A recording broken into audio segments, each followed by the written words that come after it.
Hello বন্ধুরা, দেখতে পাচ্ছ আজকে পুরো একটা গার্ডেনের ভেতরে আমরা ডাব কাটছি। পুরো ভিডিওটা আপনাদেরকে শেয়ার করব। এই যে জঙ্গলের ভেতরে আমরা সব গাছ গোছালি কাটছি, দেখতে পাচ্ছেন, তার মধ্যে ডাবও কাটছি। আপনাদেরকে পুরো ভিডিওটা শেয়ার করব, দেখতে পাবেন। এই যে একটা গার্ডেনের ভেতরে আমরা এখন ডাব কাটা চালু করে দিয়েছি।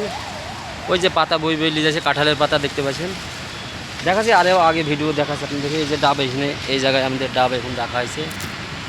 এই যে পানিওয়ালা ডাব, সব বড় বড় ডাব কেটে আমরা রেখেছি। দেখি আগে কী অবস্থা। এই যে আগে আমরা এখন পাতা ফেলছি গার্ডেনের ভেতরে। পুরো গার্ডেনটা দেখাচ্ছে আপনাদেরকে। এই যে পুরো গার্ডেনটা দেখেন কত সুন্দর বানিয়েছি, হেভি সুন্দর গার্ডেন, দেখার মতন। ফুলের গাছ, জঙ্গল, মানে একটা ভীষণ ভীষণ সুন্দর একটা জায়গা এটা। মানে বৈকালের টাইমে আসলে এত সুন্দর জায়গা মানে বলা মুশকিল।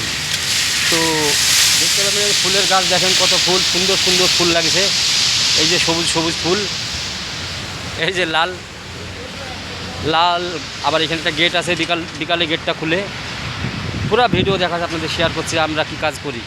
এই সারাদিনে গার্ডেনের ভেতরে গাছ গুছালি সাফ করা, মানে জঙ্গল সাফ করা, এসব কাজ আমরা করি। নারকেল, জামের গাছ, আমের গাছ, যে কোনো গাছ আমরা এখন কাটি, আর তাতে আমরা পয়সা পাই, রোজগার করি, এতে আমাদের রুজি রুটি চলে যায়। তো আপনাদের পুরো ভিডিওটা শেয়ার করলাম, আপনারা দেখতেই পাচ্ছেন। এই যে বোম্বাইয়ের গার্ডেন, এটা সেক্টর 20। পুরো গার্ডেনটার ভিডিও আপনাদেরকে দেখাচ্ছি। আর ভালো লাগলে অবশ্যই লাইক কমেন্ট শেয়ার করে আমার চ্যানেলটাকে ফলো করে রাখবেন। এখন আমাদের মোটামুটি কাজ ধরেন হয়ে গেল। আমরা এখন যাব ডাব বেচতে। এই 2 গুচ্ছা ডাব বেরছে একটা গাছে। এই যে 2 গুচ্ছা ডাব পড়ে আছে, দেখতে পাচ্ছেন। তো ভিডিওটা বড় করলে বহুত বড় হয়ে যাবে, বড় করার এখন টাইম নাই, কাজের মাধ্যমে ভিডিওটা করলাম। অবশ্যই লাইক কমেন্ট শেয়ার করে পাশে থাকবেন আপনারা। আরও ভালো ভালো ভিডিও আপনাদেরকে দেখাবো। ভালো থাকবেন, সুস্থ থাকবেন।